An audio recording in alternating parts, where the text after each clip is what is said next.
Oh yeah, talk about your game. Yeah. We want to. Oh, fuck. I was like, what the fuck are you talking about? We'll end on this. We'll go like this. Oh. Oh, you know what?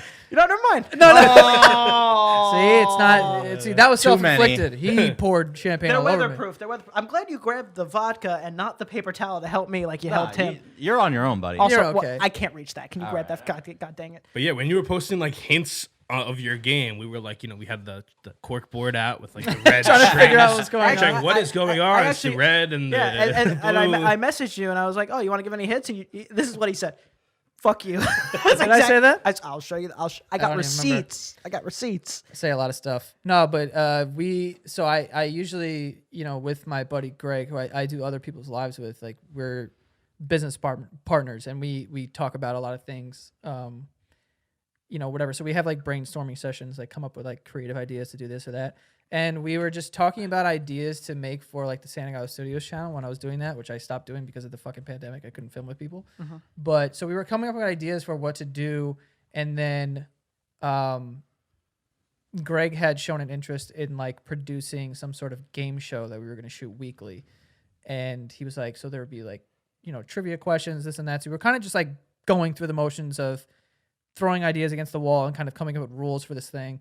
And then we just kept talking about it. And then a few days later, we decided that it would be cool to kind of enter that card game space, that industry, because we feel like there's a lot of longevity in that, right? So every year you see ads or whatever for Cards Against Humanity. This thing is 10 years old. Like people don't even realize. Like, and so it has a long lifespan.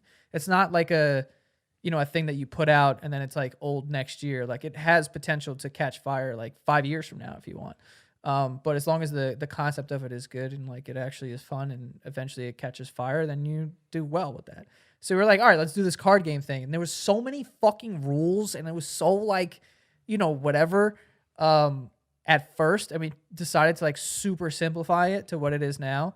But then we're doing research. I mean, we don't know fucking anything. I mean, whatever you guys know right now, I don't know how much you know about the card industry, but whatever you know right now is what we knew. It was nothing, basically. We were just like, I don't know anything about this, who makes them, how to make them, what the margins are, what the cost is.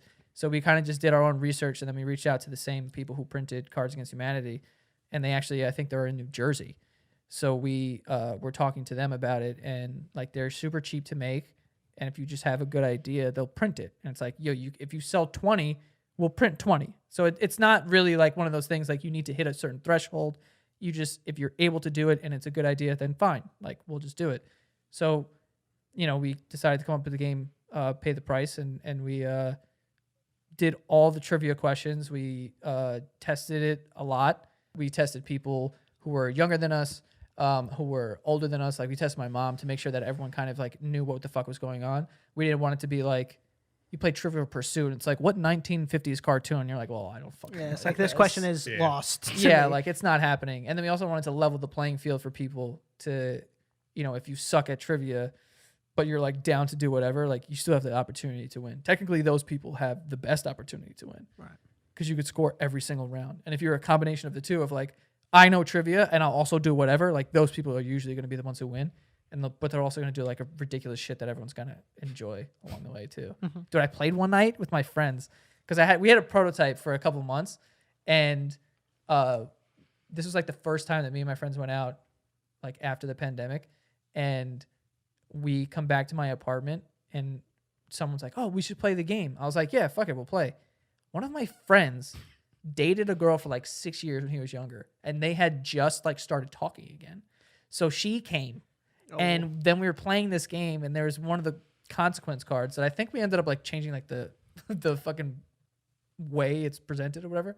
But it was basically like rank everyone, I forgot how it was, but it was basically like rank everyone on how from like 1 to 10 on how they would be successful or something like that, or like in order. So it'd be like, oh, he's gonna be the most successful, and he's gonna be the least successful, and he's gonna be like in the middle, and then like it was like that. So like someone's answering that question, dude. People are yelling at each other. People are doing whatever, and then my friend's like, "Oh, like one of the first consequence card I came up with was just ridiculous." I was just like, "Stick your foot in the nearest toilet and flush it." It was the first ever The first ever consequence card I came up with was that one. And then my friend pulled that, and he's like, "Fuck it, I'll do it." He went into my bathroom and flushed his foot down the toilet. And I was like, It got sucked up. so it was a lot of fun. It was interesting to see people playing it and like having a good time, and like the residual effect too. Like the next 2 days, everyone's like talking about like how funny it was, like this happened and that, and we're like, "Oh, dude, I feel like we really have something here." So we just ended the Kickstarter. I think we raised like $120,000, and then we're printing them now. They're in China being printed. Classic. So when are you expecting release? Is same Probably July. July? That's Yeah, nice. July, and then hopefully like a restock, and then a big 2021 holiday push. They getting in stores or? Yeah, so at a certain point, well, you have to like hit certain Certain like, nu- like, thresholds and yeah, shit. numbers or whatever. If you sell all of them, I think we had a little over 3,000 backers on Kickstarter, so they get the game, and then we get a bunch of orders. We ordered a bunch of games on top of that. We have to run through those and then make another order, and then that. Hopefully, at that point, it really depends. It's like you don't have to hit a certain number, but you have to like convince these people, like, oh, we're doing well, we're gonna sell these, and then they put them in stores like Urban Outfitters and fucking Right. whatever. Right. Target. We're Target. super excited about it.